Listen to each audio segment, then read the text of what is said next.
Welcome to Half-Life 2, Episode 2.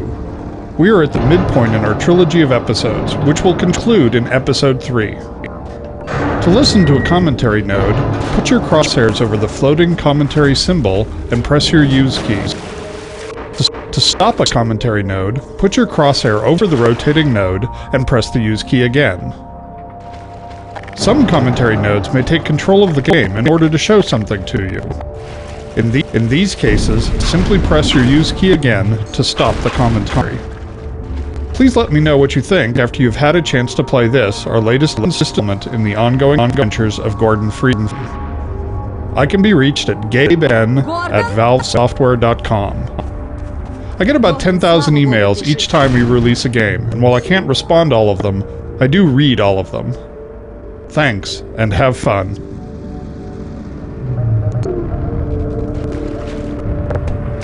Погоди, я помогу тебе выбрать.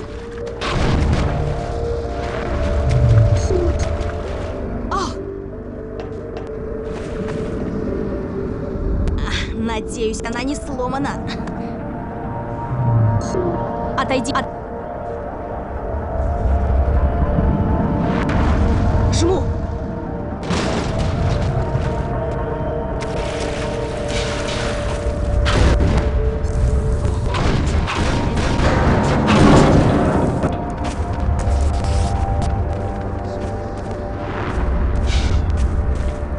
Having established the super portal as a threat in the opening vista, we decided it would make a useful landmark as the player traveled toward White Forest.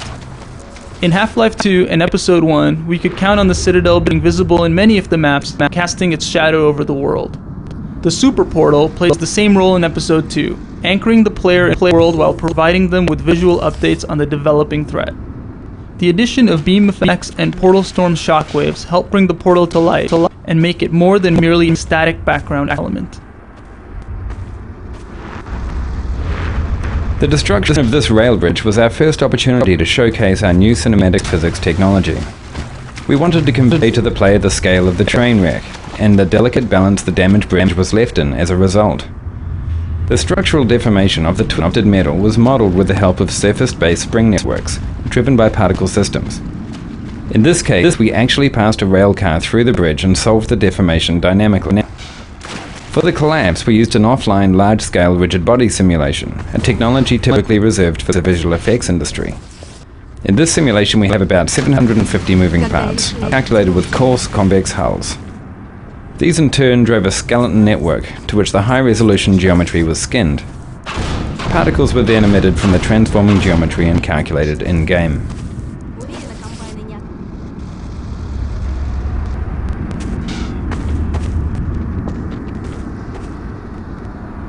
For the ominous mass of clouds which swirl above the destroyed citadel, we devised a shader effect to give the impression of depth and complex turbulence. The actual geometry rendered for this effect is a single flat polygon, but through a series of pixel shader effects, which composite several texture layers, we are able to achieve the impression of realistic churning clouds. In the offline pre-visualization work that we did to initially define this effect, we developed a very realistic simulation with more than 30 layers of clouds. With real-time shade-time techniques, we were able to achieve an equivalent look while maintaining an active frame rate.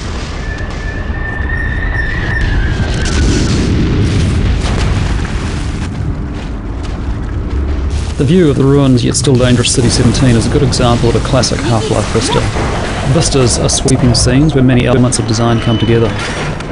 This one reminds the player of what he's accomplished in Episode 1 while setting up the threat that will hang over the rest of Episode 2. It establishes the mood with the stunning skybox and shader effects, shows off believable character responses, and also literally sets the episode into motion. When the player looks at the scene, a device called a look trigger sets off the portal storm, which causes the bridge to collapse, using Valve's new cinematic physics, which we'll be showcasing throughout the episode.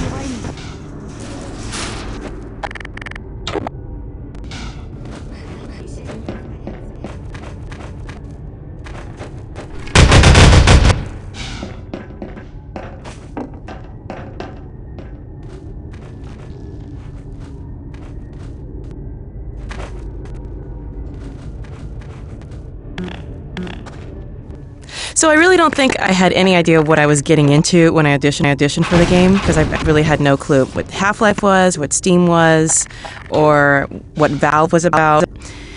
But I did really have the feeling that it was something that was really heavy, since when I was in the waiting room, everybody that was sitting across from me just seemed like they were stars or recognizable faces.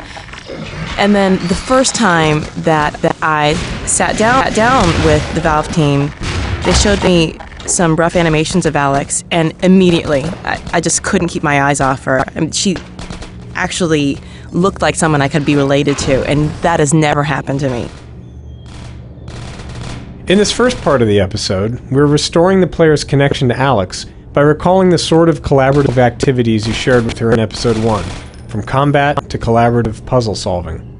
Notice that as she works to restore power to the transmitter, she's careful not to steal the player's fun by doing it all herself. She doesn't actually solve the puzzle, although she sometimes thinks she has. This adds to her charm and helps her feel more human. Of course, the reason we're doing this is so that you will care when bad things happen to her.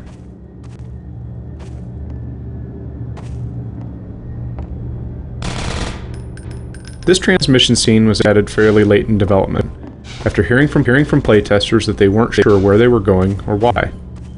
Setting up the White Forest base as your goal right away was important in an episode with so many open, free-form areas where players might forget what they're supposed to be doing. Попробуем поговорить с папой. Папа с доктором Лайнером находятся на старой ракетной базе к северу отсюда. Надеюсь, они все еще используют эту частоту. Они хотят запустить. Ага, получилось.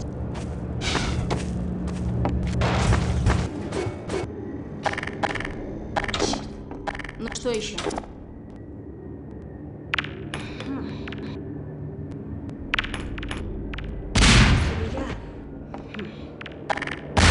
Посмотрим, удастся ли мне его починить.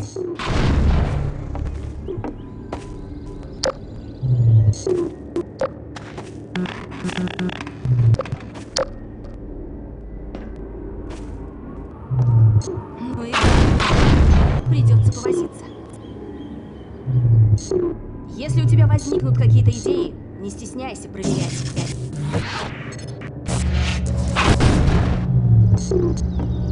Не пойму, что я сделала, но это помогло.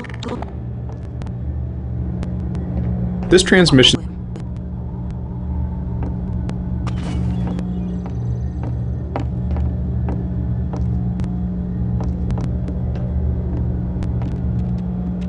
Белая роща. Белая роща, это Алекс Вэнс. Вы меня слышите? Белая роща, ответьте. Белая роща, вы меня слышите? Алекс, господи, неужели это ты? Да, Гордон рядом со мной. Нам удалось выбраться из Сити-17.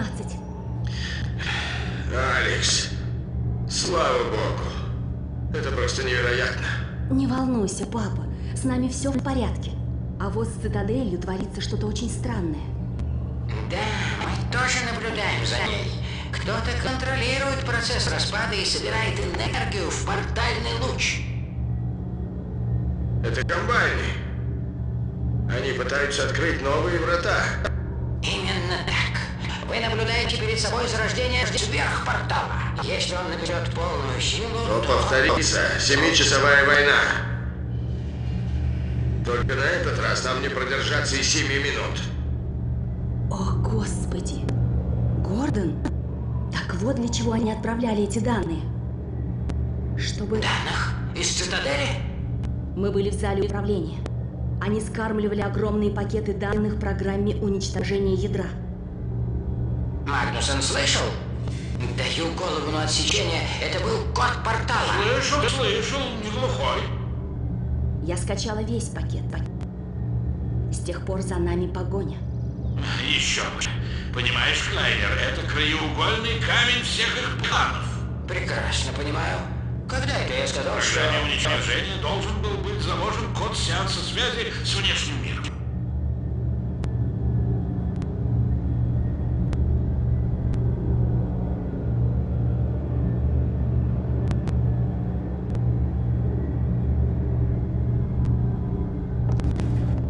Так вот, юная дама, к вам в руки попал код связи с главной инопланетной базой комбайнов. Боже мой.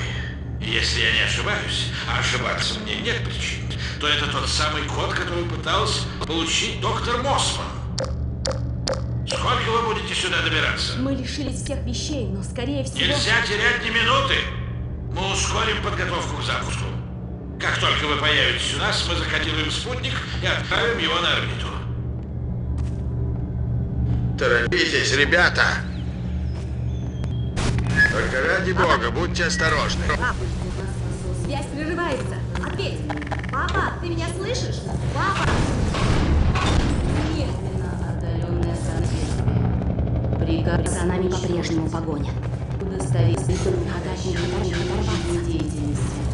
Ограничить доступ к подуровню.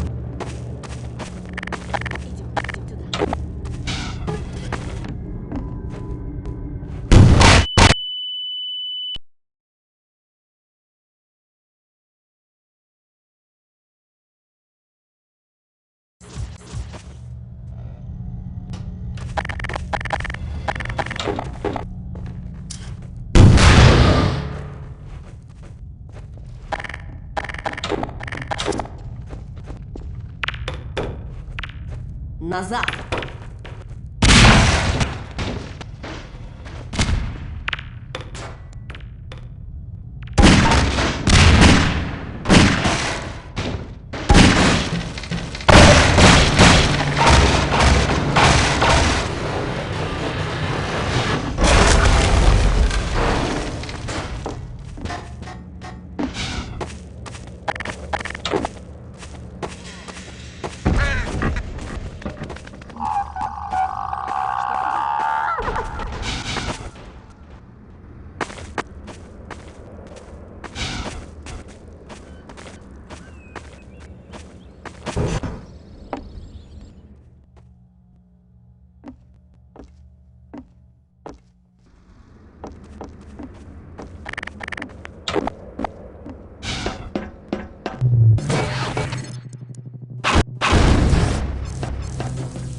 Будь осторожнее. Подожди здесь.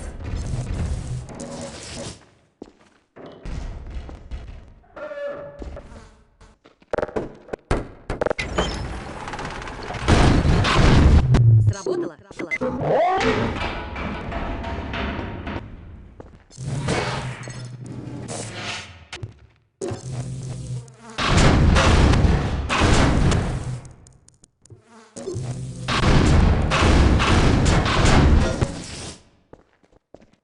Гордон, у меня такой... Кто-то есть.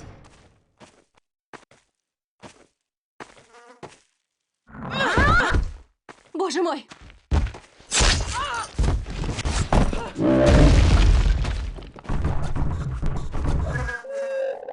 Помоги мне, Гордон.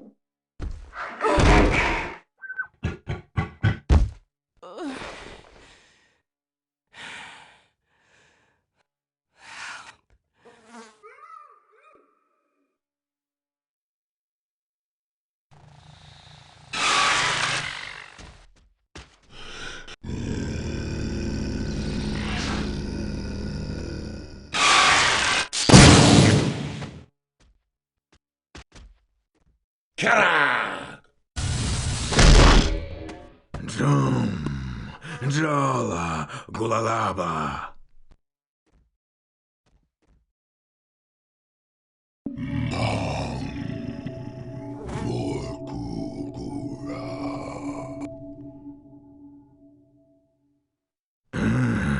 Алекс Венс.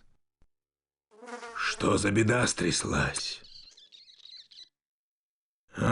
Фримен, ты невредим, и это доставляет мне радость.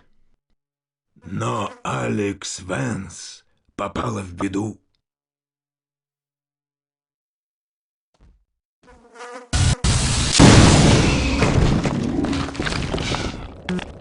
From the beginning of episode 2's design, we intended for Alex to be gravely injured and fall into a coma. However, the timing and nature of her injury changed dramatically. In the earliest version, the player woke to find Alex already unconscious.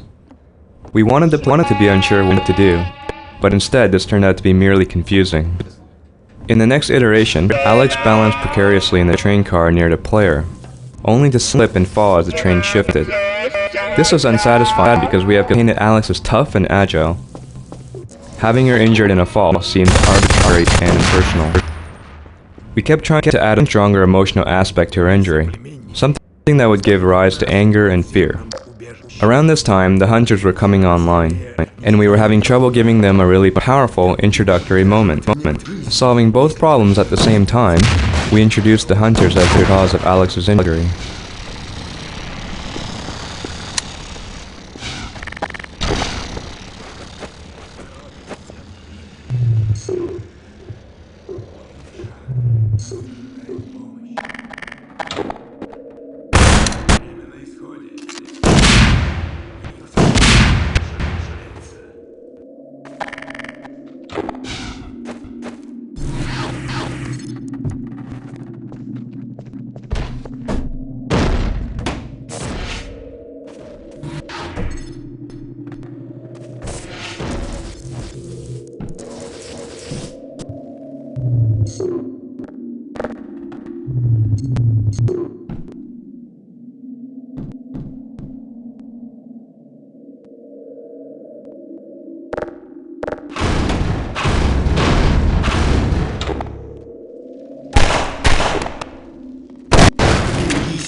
Если можешь, прибавь прыти.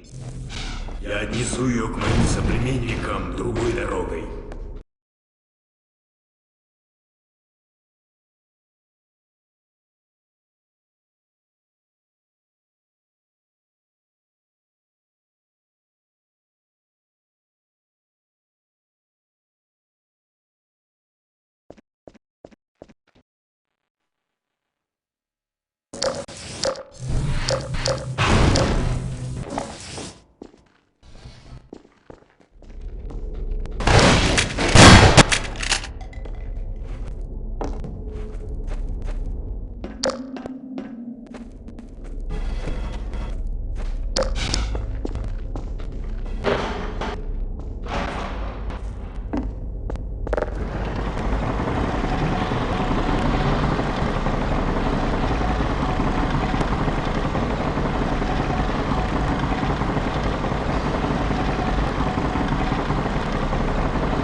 nuggets, since they tended to pick up the nuggets by accident after squishing the grubs. In order to showcase the feature, we placed a grub on the far side of this webbing. When a player breaks the web, they squish the grub and send the nugget rolling. Most players chase the nugget and naturally understand how to exploit grubs in the future. The antlion grubs were initially created for Half-Life 2 to visually flesh out the life cycle of the antlions. We never found the right place for them in that game, but as we developed the antlion environments for Episode 2, they were an obvious choice for Resurrection. In addition to their role in the life cycle of the antlion, they provide an equally valuable service in these dark tunnels: light. As the grubs came to life, we made sure that killing them was more rewarding. In addition to the satisfying squish effects, we added the health nugget for alien players. Soon we found many players were compelled to squash every grub in the map. It's worth pointing out that grubs also play a role in our dynamic resupply system. The more injured you are, the more health they provide, which allows us to create a consistent level of challenge for players at differing skill levels.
Шекли!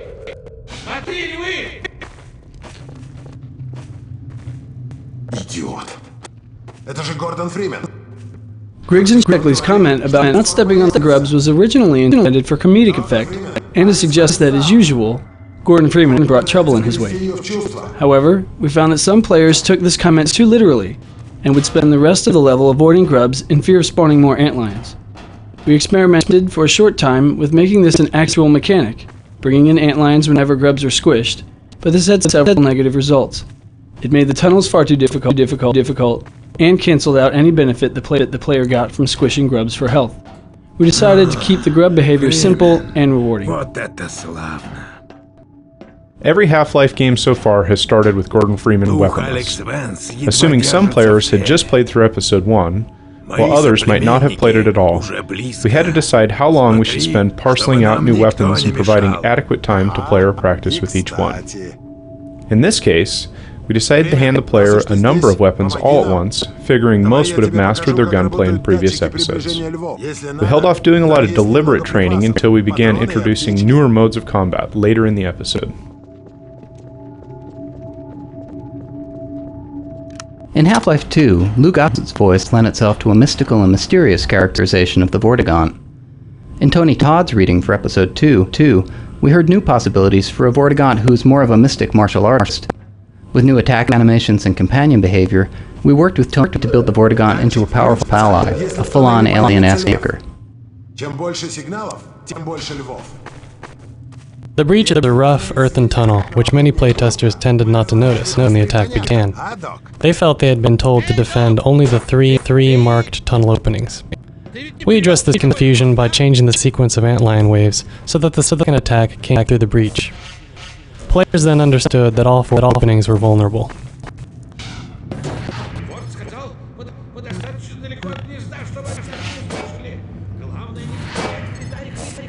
The turret battle design went through many changes. Early stages had the player controlling 3 turrets and others, ever having to fight antlions directly. After playtesters complained of not having anything to do during the battles, we changed the number of turrets to leave the player underhanded when in later rounds all the tiles are active. This creates a better mix of resource management and combat. Later, we added this tweaked version of the hopper mines to give players yet another tool for fighting the onslaught.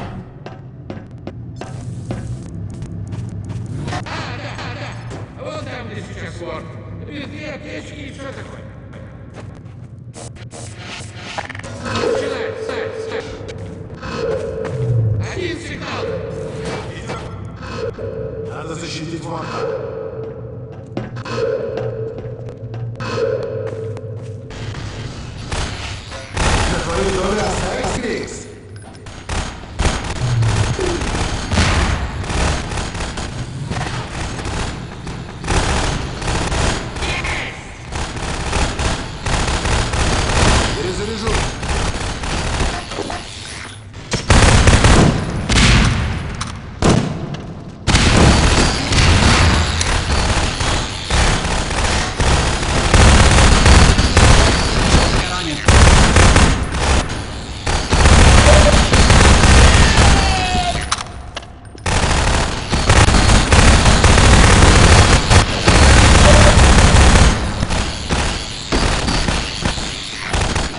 At the climax of the turret battle, we introduced the Vortigaunt in full-on action mode.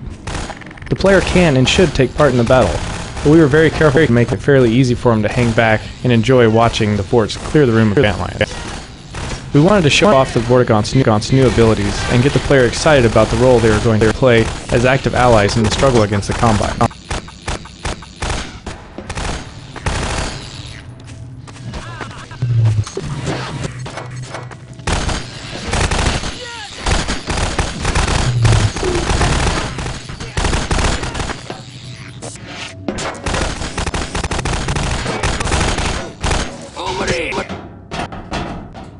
In Half-Life 2 and Episode 1, players learned that turrets will always attack them, unless they are reprogrammed by allies.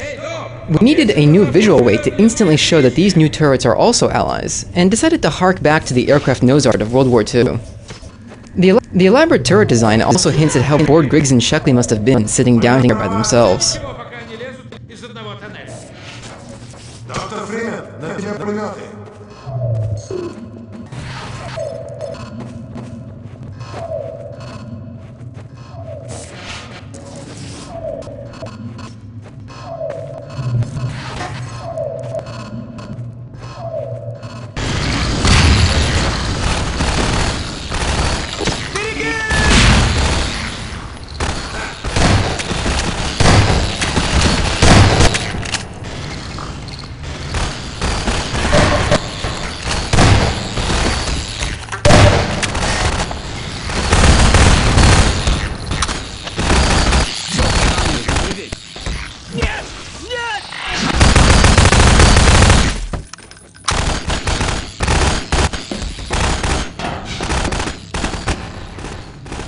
In the prototype for this level, the Vortigaunt cleared the way by blasting apart a rock pile. After a new model was created for the generator, we decided to exploit the Vortigaunt's natural relationship with electricity by having him charge the generator much the way he charges Gordon's suit. We were then able to use generators as Vortig gates throughout the level to indicate areas the player could only enter with the Vortigaunt's assistance.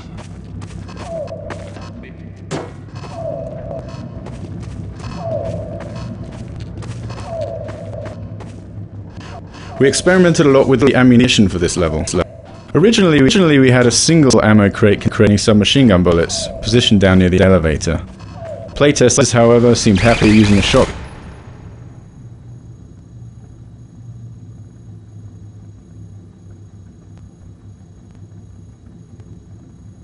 in this battle.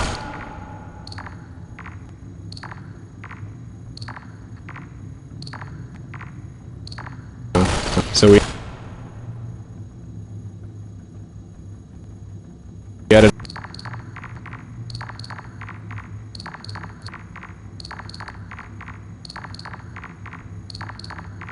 shotgun shells and moved from crates to the top area, so players could easily trade off between different styles of gunplay.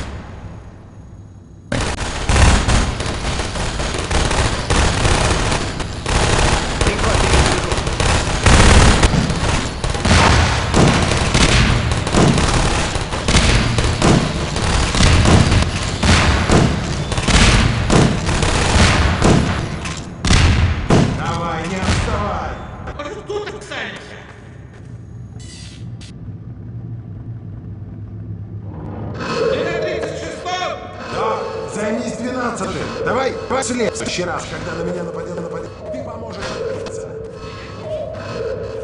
Да, конечно, не заметить полутораметрового жука.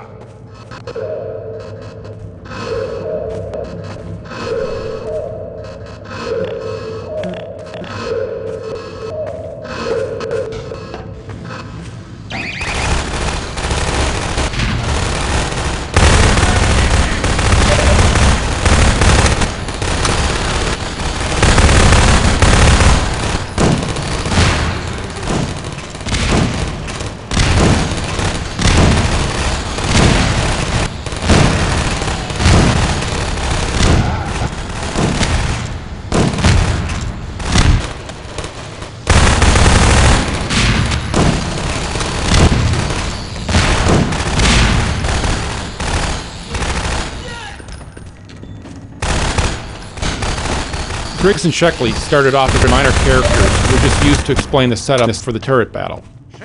Once done, they died fairly quickly, leaving the players alone to fend off the antlion swarms. We found this left players unsure of their defensive strategies and would force them to visually survey the cavern before setting up defenses. So we made the two characters stronger and had them yell out their state to players, and even suggest what openings the players should cover. This gave players extra time to set up a defensive strategy before the antlions arrived. This also let us ratchet up the intensity level by slowly heightening their reaction to the threats. Once we realized this worked, we decided to separate the characters and create an Abbott and Costello-style team to do little bits during the downtime the players were using to set up their defenses.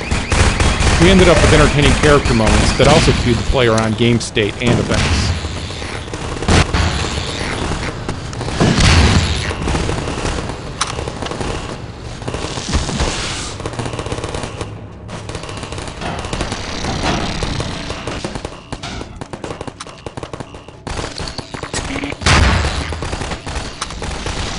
Защищай нас!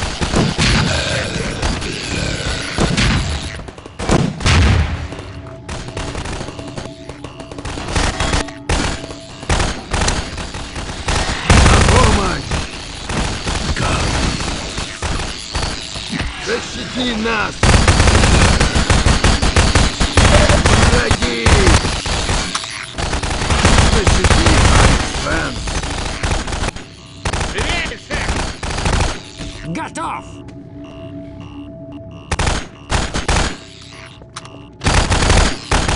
Вот так! На моем счету не меньше десятка. Да мы каждый сняли по десятку, а их там сотни. Док, провал на тебе. 12-й! Мы на 24-м. Что было не так с этой дырой?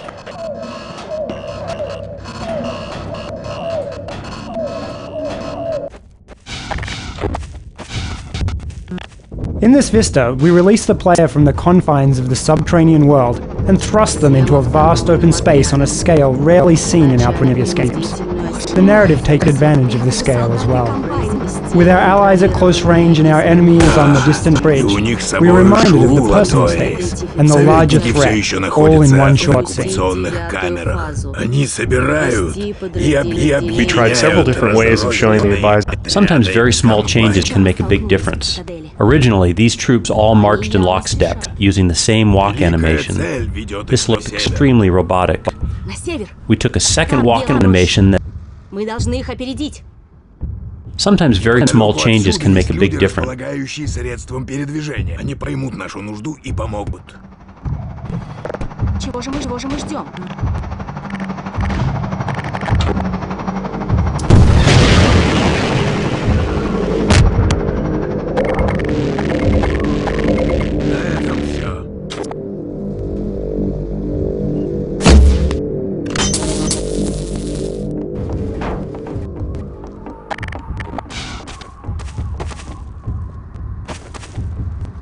Alex's model underwent some upgrades for episode 2.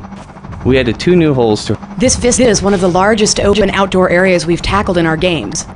When rendering such an area in real time, it's necessary to use various level of detail techniques made available to us by the source engine.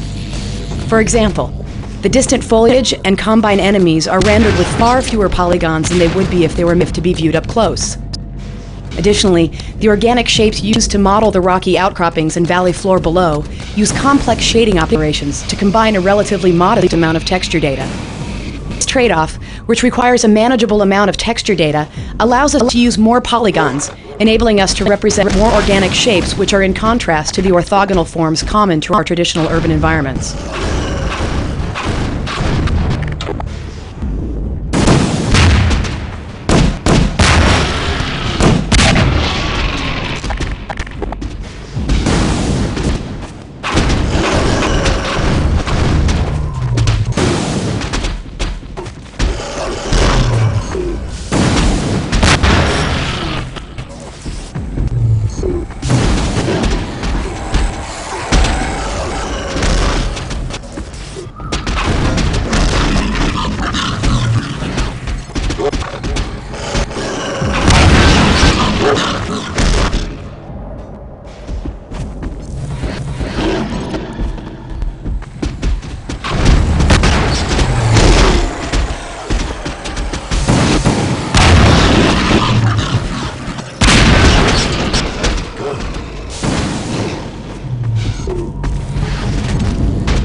This scenario required significant changes to the antlion guard behavior.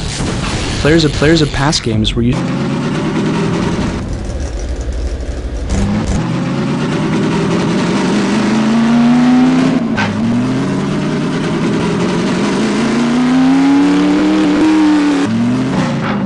Я так и знала, что прямых и коротких дорог не бывает. Видимо, придется искать место.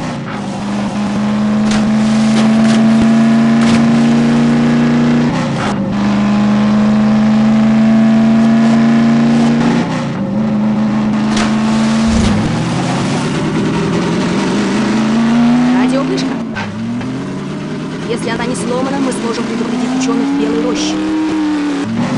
Они не подозревают, что на них движутся комбайны.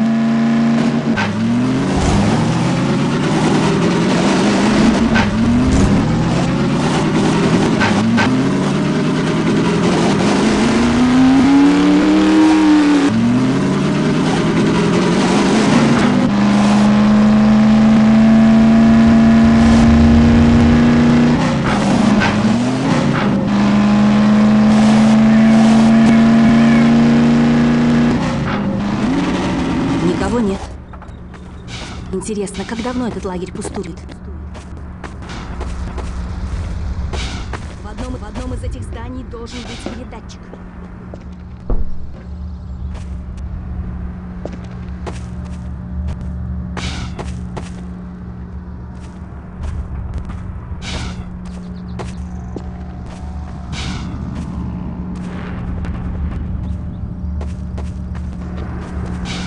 Я постою на страже, а ты посмотри, что внутри.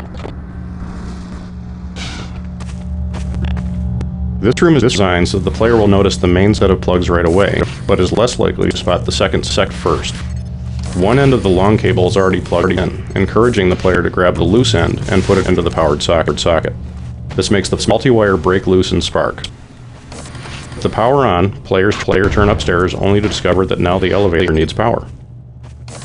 At this point, they look about more carefully and discover the elevator sockets. The short cord is tucked next to the elevator sockets, so that they're likely to try to use it there first, before realizing they need a longer one. Given this fairly reliable progression of events, we were able to write a limited number of lines for Alex, so that she could react each time the puzzle changed state.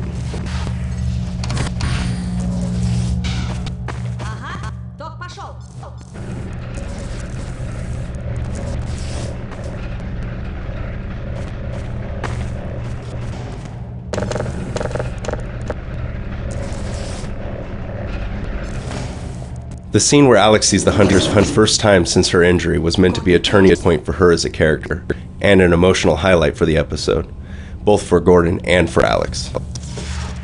One reason we had a Hunter injure Alex in the beginning of the episode was so she could have a strong emotional reaction to the creatures, and use the start of combat as a way of building a character moment.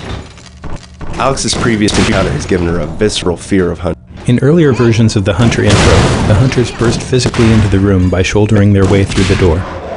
As the Hunter's flechette attack came online, we decided this was no longer appropriate. Now that the Hunter had an effective ranged attack, having him burst into the room with you actually put him into his least viable tactical position in your very first encounter, making him seem ineffective and a bit dumb. The current design is intended to showcase his abilities while giving the player the time and space to understand the situation. This area was designed to train the player in the art of hunter combat, and during the development process it changed continually to suit the hunter's behavior. The first hunter prototypes could be killed only by the blunt impact of physics objects. Therefore, to make sure the player learned this technique, we trapped him in this area with one hunter and kept him in until he defeated it. Upon the hunter's death, reinforcements broke down the gate and doors, opening up the arena. As time went on and the hunter was modified to make it vulnerable to all types of damage, our grip on the player gradually relaxed, permitting freedom of movement and a wider range of tactics right from the start of the encounter.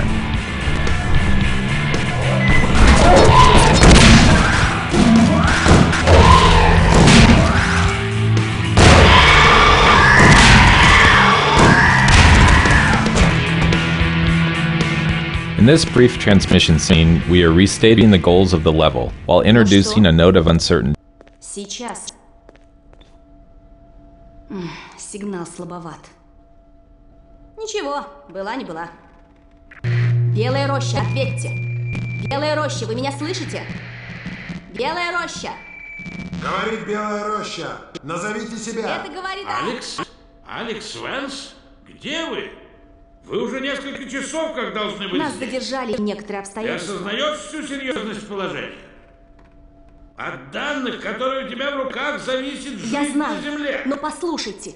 К вам движутся Не комбайны. понял, что? Вы движетесь к нам? Да, давно пора. Нет, не мы. О, как ты комбайны. сказала? Будьте готовы Ты дать отпор. издеваешься? Что? Как? Вот беда. Не уверена, расслышал он или нет. Вернемся к машине. In this brief transmission scene, we are restating the goals of the level, while introducing a note of uncertainty and developing Что такое? In this brief transmission scene, we are restating the goals of the level, while introducing a note of uncertainty and developing Dr. Magnuson's character. This scene was not strictly necessary, but it helped players feel some connection to Dr. Magnuson when they finally reached White Forest, and met him in person for the first time. In earlier versions, we tried having the hunters cut the power and interrupt the transmission, but this felt arbitrary. Players were more receptive to the scene after they had solved the power puzzles and survived hunter combat. It feels like a small reward in addition to the simple satisfaction of beating the hunters. Дальше получится вернуться на глаз.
движемся в верном направлении.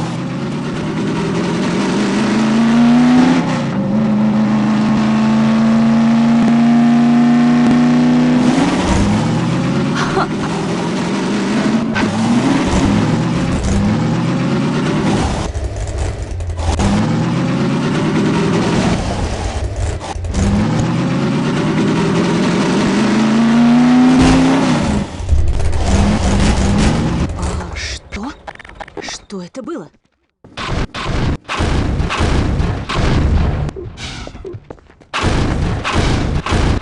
Хорошо, что меня не укачивает машина. Вот опять.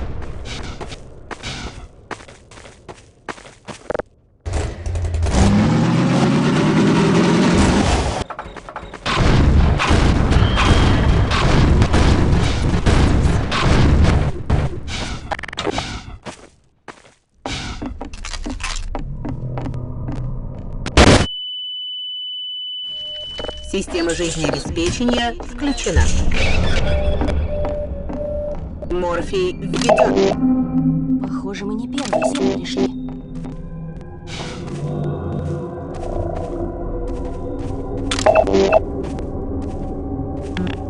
This swirling debris effect uses much of the same underlying technology that powers our other cinematic physics events in Episode 2, but with a few important differences. Firstly, instead of using primitives, every slat, tile and beam was modelled before being sent to the rigid body solderer. Next, there was a large focus on hand sculpting world forces in order to achieve a particular behaviour in the debris. Beyond the basics of gravity and collisions, we created spiral vortices, gravity wells, and some other more complex forces.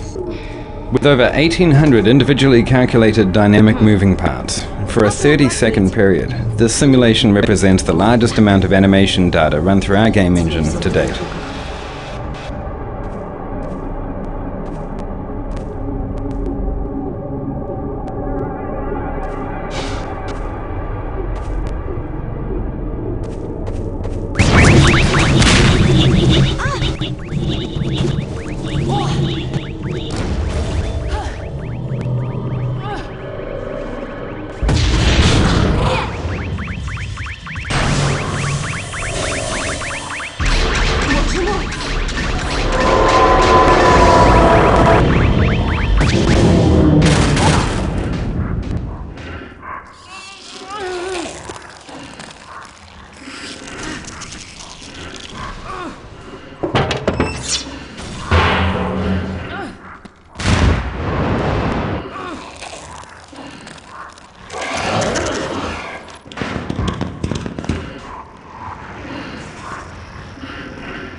The barn scene was critical both to this episode and to the development of advisors as characters in the series. They represent another intersection of story and gameplay constraints. This is the first time the player actually interacts with an advisor, and determining the right level of interactivity was tricky, especially given the player's reasonable expectation that he'll get to fight them directly at some point. Therefore, we wanted to show that they were powerful, but not invulnerable. This was a long-term goal. For the short term, we wanted to get the player familiar with some advisor behavior, so that when the episode finale occurred, they would already understand how advisors operate. By showing the advisor fumbling with an inert object, then a dead rebel, and finally grabbing the player, we allow the player to observe behavior and then gradually make it more and more of a direct threat. We've gotten better at building combat spaces that are open and tactically versatile, while still directing the player toward an optimal play experience. This combat is on its face pretty straightforward, but we're doing some subtle things to keep the experience even and well-paced. we're using quite a few of our combat tools in this one scene. As the first soldiers enter the barn, we send them in the right direction with an initial cue about the location using an NPC enemy finder. The first soldiers serve primarily to draw the player outwards, where the real meat of the combat takes place. The wave of soldiers that spawns as the player rounds the corner to the exit are the most directly controlled. One pair uses assault points to dash across the open ground and flank the player on the right. Others are constrained to hint groups in and around the house across the way, spaced so that the player is hit with an even front of fire, keeping them pinned for a while and encouraging cautious sniping and probing at windows and doors. The broken down truck gives a vital bit of mid-ground cover as players leave the barn and advance on the house. Finally, as the player leaves the barn, we spawn the reinforcing hunter. We hold this back both to keep the difficulty more even, and because the hunter combat is better when the player has pushed outwards before it begins.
Поехали!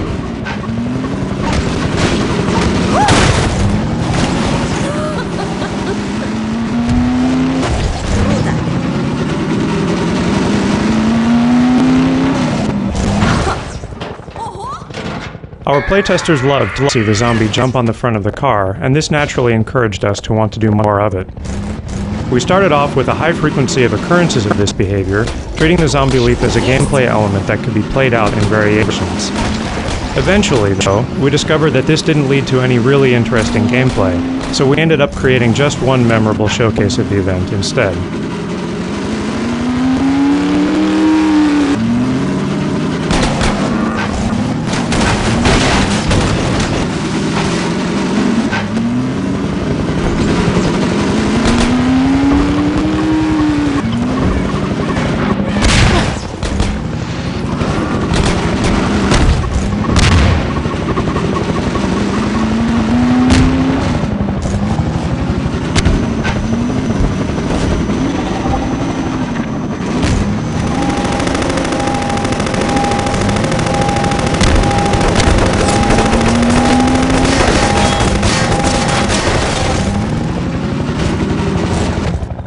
Я подожду тут.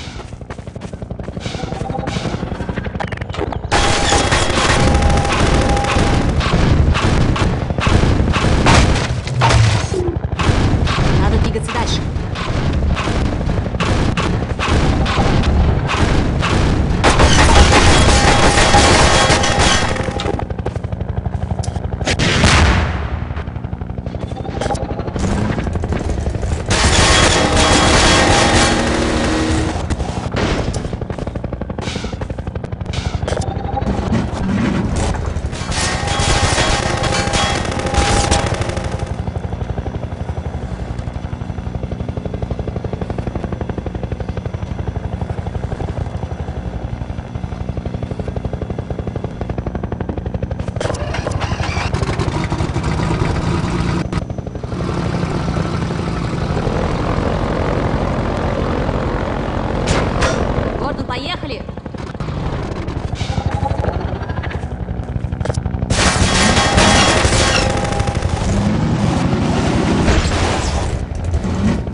Гордон!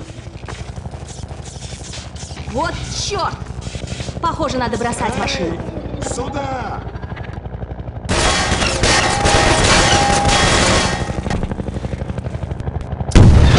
Назад! Сюда. Ракета почти готова к запуску.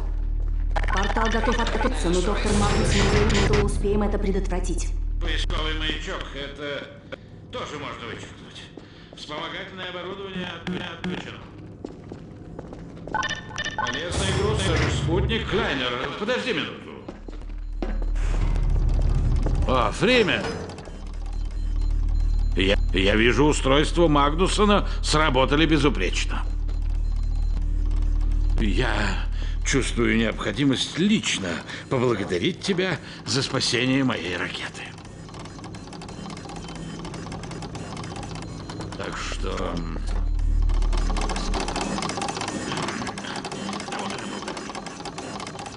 Пора запускать ракету. Мне на миг показалось, что он тебя обнимет. Список оборудования запуска проверен и Идем в центр It constantly amazes me how many people are involved in creating her because everyone who is involved seems to have the same vision for her. And for so many people to have one mind about a character, it blows my mind. I mean, very rarely do I get a piece of direction or script that doesn't ring true to how I feel about Alex and vice versa. And strangely enough, as soon as I try something out and something doesn't ring true, I'm usually not the first person to say it, even though I might be feeling it, somebody else will say it. And it's just, I guess, a testament to how in tune everybody is about what kind of person Alex is and what she would do, what she wouldn't do, and, you know, what kind of girl she is.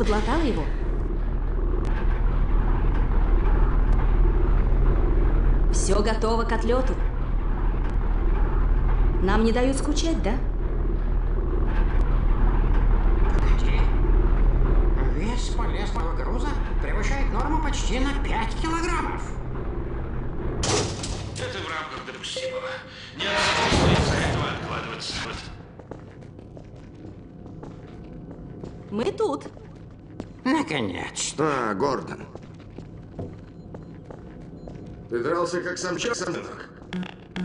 The launch of Magnuson's rocket ties directly into the rocket Gordon launched at Black Mesa.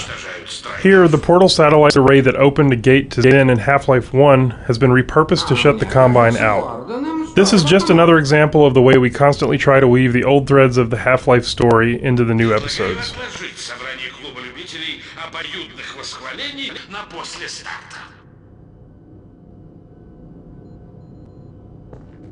Полагаю, мы готовы начать автоматический запуск. Предоставим эту честь Гордону. Я нисколько не возражаю. Гордон, твой выход.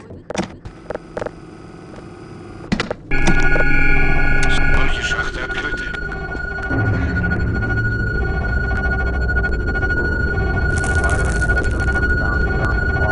Всем занять свои места. Подать топливо в главные двигатели. Приготовиться. 10 секунд. Начинаем запуск. 7, 6, 5. Пошла, пошла. 4, 3, 2.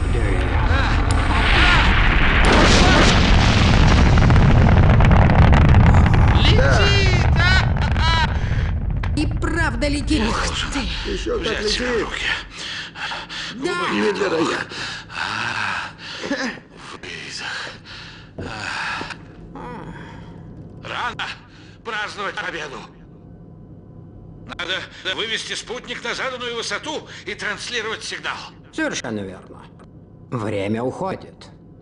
Еще немного, и было бы уже поздно. Все ведь получится, правда?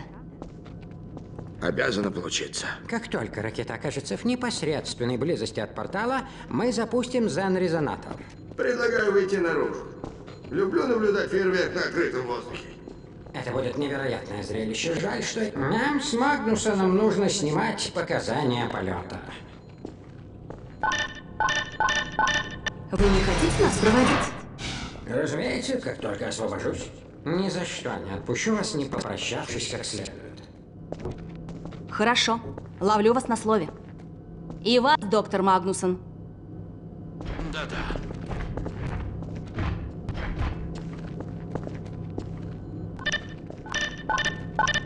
Мы догоним тебя, милая.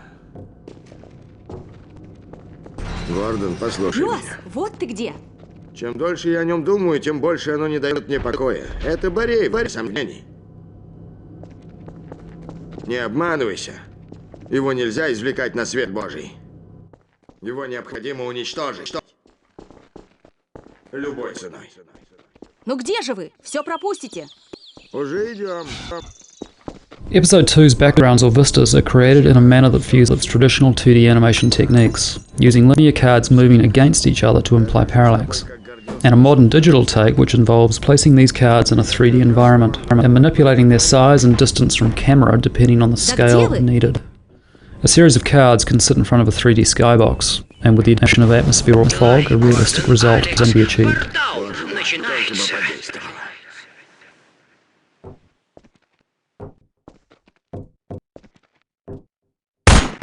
Мы запустили резонатор.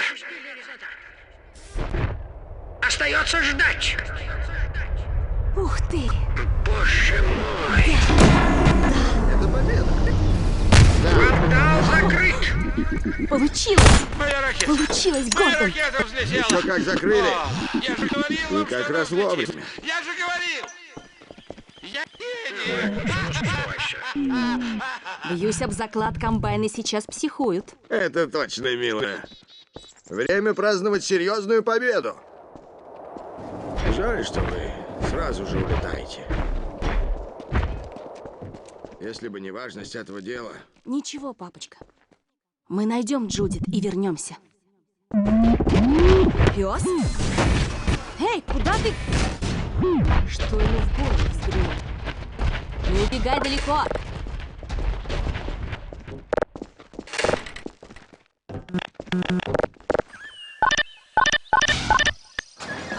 Извините.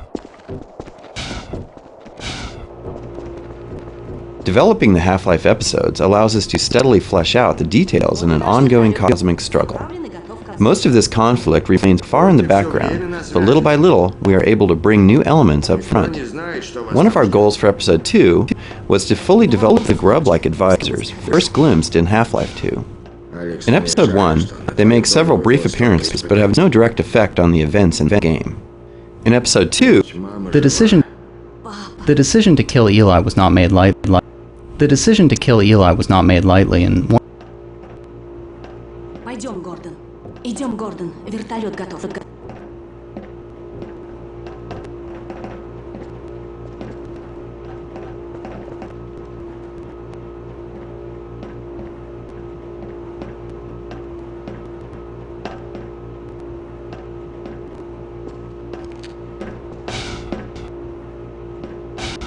Вы точно ничего не забыли? Вроде ничего. Доктор Кляйнер дал нам координаты Борея. Мы останемся на прежней радиочастоте. Вдруг Джудит решит еще раз с нами связаться. Отличная мысль. Она вполне может повторить попытку. О нет! Папа! Гордон, помоги!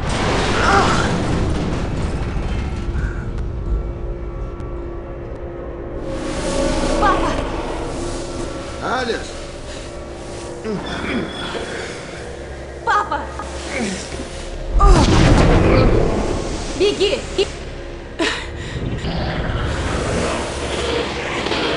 Послушай, этот корабль должен быть уничтожен. Чего бы это ни стоило. Уничтожен! Нет! Папа, берегись! Нет! Папа! Папочка! Черт возьми, отпусти его!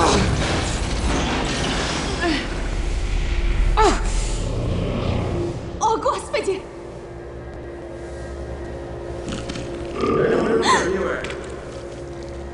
Детка, закрой глаза. Я люблю тебя, папочка! Не смотри! Нет! Нет, Боже! Нет!